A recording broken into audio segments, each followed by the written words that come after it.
They're running some numbers. Let's go to Bobby. If this is the Bobby who I thought it was, they may add some clarity to some of the things that we're talking about. Good morning. You're live in the air. It's 8:15, 45 in front of 9 o'clock. We got 15 minutes to go. Gloria Morris will be taking over after that.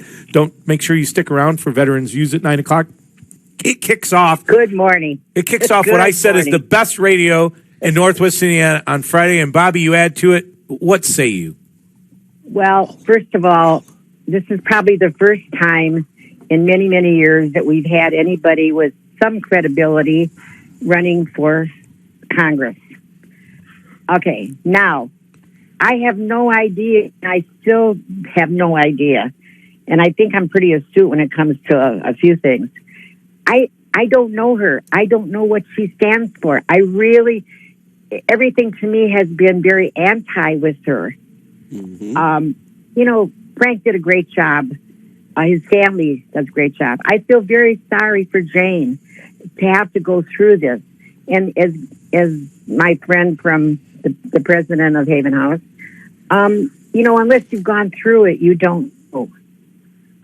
Rather than to say, Miss Green, to say that it was bad, she should be saying, this is what we should be against. This is the things that we should be, rather than to point fingers at somebody who I honestly, in my dear heart, do not believe that Frank had anything to do with it come out.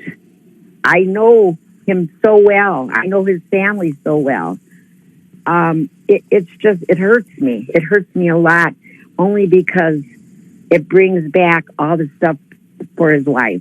Mm-hmm. Yeah, and also for Miss Green. She's been so here's the thing. She seems not to have a problem talking about. So here's the thing, Bobby. I've been involved in politics a little bit, not as long as you. If the Mervan camp, and what I mean by that is supporters somewhere down the road or down the line from him, you don't put those people next to him. Okay, we all know that if you want to play that game, there are people that you get to do certain things, both pro and con. The candidate doesn't know. You don't tell them, because just for this reason. There was stuff that we used to do. Look, when we ran in East Chicago, if you were going to win, you're letting out all the secrets. When you were, if you were going to win, you had to do certain things. When we sat down, when John Aguilera and I sat down with Fran Dupé and Fred's at John L's, when she ran against Pete Kadick, and we said, you need 1,000 votes out of East Chicago. She got 954 votes. Okay. How you let us handle that? Mm-hmm. She said, I don't know very much about East Chicago. You guys go do what you need to do. We said, thank you very much. Get us your signs and go run in the other districts. We got this. So what we did from that point forward, we didn't tell her anything. We didn't need to. Because she doesn't understand East Chicago. She's never going to understand East Chicago. She doesn't want to understand East Chicago. But the people who could go in there in the trenches that needed to know what we needed to do to go get those votes, we went and did what we had to do. And I've been on phones with people. Now. It is different now. It is very different now. It is. I mean, I was in East Chicago.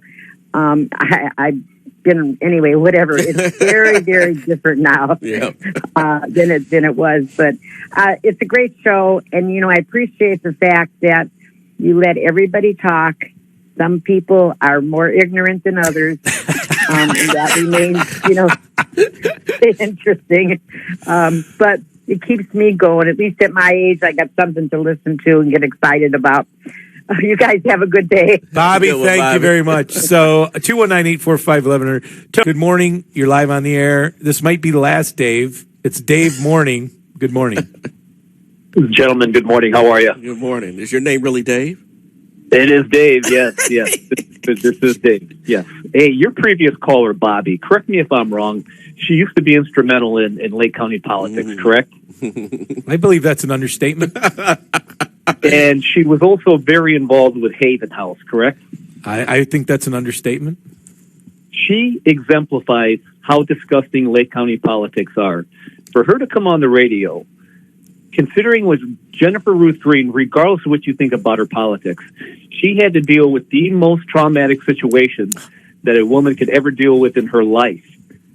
With what happened with her in the military. I feel And bad. Bobby- I feel bad. Hold on. And for Bobby to come on here and make Frank and Jane the victim in this situation, how bad Bobby feels for Jane, that just utterly disgusting and exemplifies how dirty Lake County politics are. I don't need to speak for Bobby because Bobby can speak for herself. I didn't take it that way, but I will say one thing. I have been involved in Haven House for a very long time. Bobby, when she was on the board, we would go to their Christmas party every year. We'd go to their bowling events. I know in her heart of hearts. You can't undo what she said. I'm not trying to undo what she said. She's a grown woman. She can speak for herself, and she will. And she will. Coos, as your attorney for the next 7 minutes, Yeah. let me just give you one bit of advice. Yeah. Sometimes just say less. Well, that doesn't happen. First of all, it's called the Dave Kuziak Show. Or moving forward, Dave Kuziak. That's not going to happen. And even when I'm not on the radio, sometimes you happen. just have to say, just thank you, caller. No, Dave, you're okay. I like Dave. I like Dave's point of view.